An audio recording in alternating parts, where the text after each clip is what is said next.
The restaurant was famous for its silence, long before anyone noticed the man who sat alone by the window every Thursday night. It wasn't the kind of silence that came from rules or signs on the wall, but the kind born from reverence, soft, music barely breathing through hidden speakers, waiters gliding instead of walking, cutlery touching porcelain as gently as a thought. From the outside, the place glowed like a promise, warm gold lights, white linen, a world where nothing ugly was allowed to exist. Inside, the man sat with his back straight, his phone face down, his eyes calm and observant, reading the room the way others listened to it. His name was Julian Cross, though the world knew him by headlines: tech prodigy, investor, millionaire before 35. What the world rarely remembered, or reduced to a single dramatic sentence, was that Julian Cross was deaf. Not partially, not hard of hearing, completely. Sound had left him at the age of 8, after a sudden illness, slipping away like a door closing without warning. He remembered noise the way people remembered dreams, vaguely, emotionally, without edges. And yet, sitting there alone, watching lips move in laughter he could not hear, watching couples lean in close, Julian did not feel broken. He felt separated, like a man on the other side of thick glass, able to see life clearly but never fully touch it. Every Thursday he dined alone. Same table, same time, same meal. Not because he had no one, but because solitude was predictable. Solitude did not forget he was deaf. Solitude did not suddenly speak from behind him and make him flinch. Solitude did not pity him with exaggerated gestures or shout words at his face as if volume could replace understanding. Alone, Julian was simply Julian. Tonight, he ordered his usual through the tablet the restaurant provided him.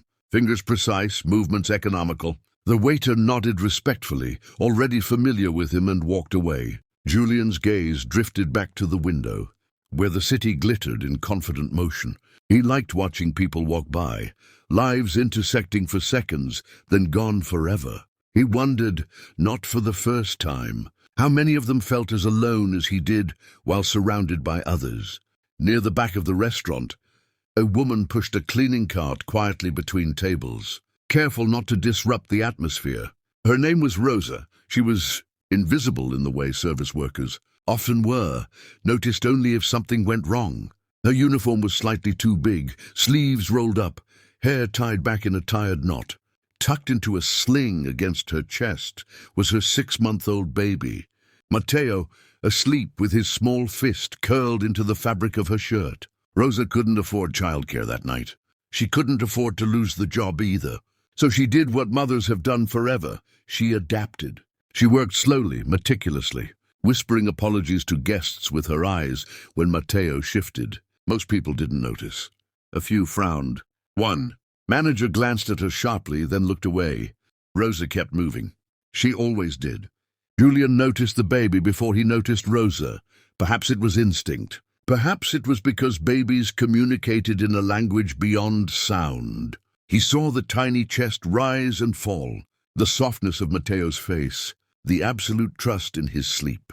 Something in Julian's expression softened, almost imperceptibly. He had not been around children much. Friends stopped inviting him to family gatherings after the 3rd or 4th awkward moment where someone forgot and spoke to him from another room. But he liked children.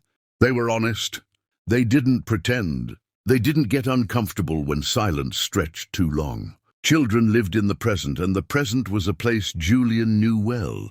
As Rosa wiped down a nearby table, Matteo stirred. His eyes fluttered open, dark and curious, scanning the unfamiliar room. He didn't cry.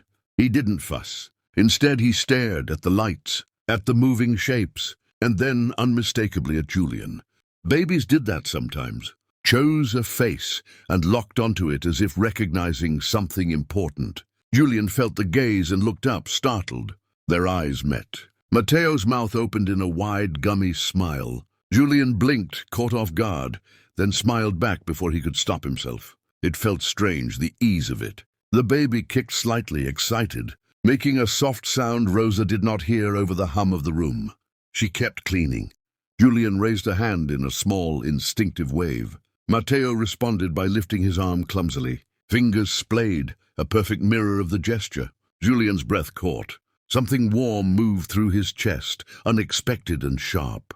He hadn't waved to anyone in weeks. He hadn't been waved at in months. The exchange lasted only seconds before Rosa gently shifted, moving the cart away. The connection broke.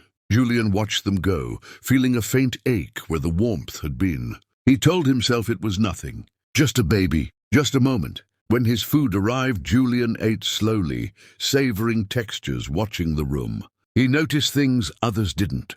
The tension in a couple's shoulders, the forced laughter at a nearby table, the way a man checked his watch every 30 seconds while nodding at his date. Silence sharpened observation. As he finished, he saw Rosa again, now closer, picking up discarded napkins near his table.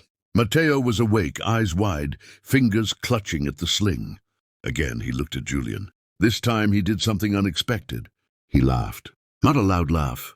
A silent one, mouth open, shoulders bouncing, eyes crinkling with joy. Julian froze. People laughed at him sometimes, at his careful speech, at his pauses. But this laugh was pure, unfiltered joy without sound. And in that moment, something inside Julian shifted. He stood up abruptly, chair scraping softly against the floor. Rosa looked up, startled, worry flashing across her face. Had she done something wrong? Was he angry? Julian realized how this must look, a wealthy customer standing suddenly, expression intense. He raised his hands quickly, palms open, and signed, then remembered she probably didn't understand. He pointed gently at Matteo, then at himself, then mimed laughter, a soft smile on his face.